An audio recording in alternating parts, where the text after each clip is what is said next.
पत्नी खाली मला बस नवऱ्याला भरपूर पगार, मग बाकी घरचे कोणी नाही राहिलं तर चालेल, हम दो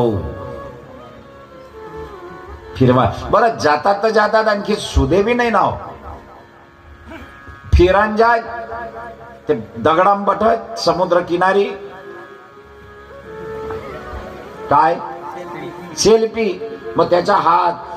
आता मला एक सांगा, पती पत्नीने एकांतात बसणं ही प्रायव्हेट गोष्ट आहे, हिला जाहीर करायची काय गरज आहे? ते हात लाखोनी बाई ते सेल्फी तेमदाडीनं हात लगाडत आणि येटा बाई लख जानू.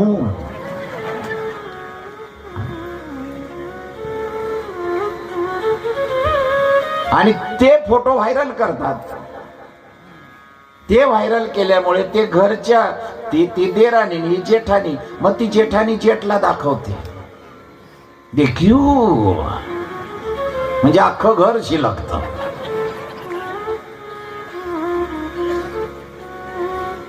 कशासाठी? पण या करणाऱ्या सुशिक्षित मुलींना माझं व्यासपीठ मूर्ख समजतं. तुम्हाला पटत असेल तर पण टाळी वाजवा.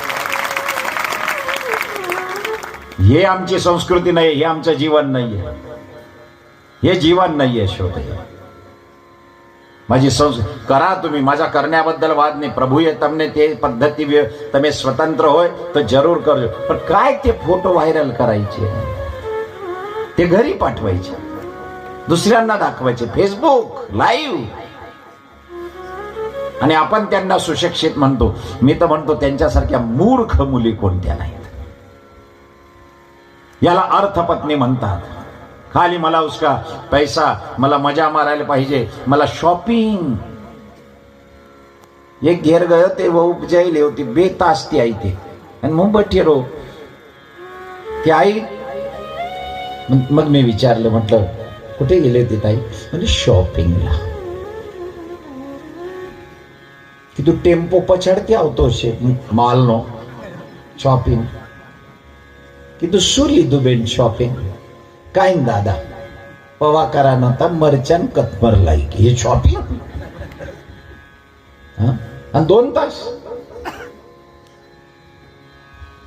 या सगळ्या गोष्टी माझं व्यासपीठ स्वीकारत नाही. धर्मपत्नी बनून राहा, नुसते अर्थपत्नी बनून नका राहू. अरे तो मेहनत करीने तो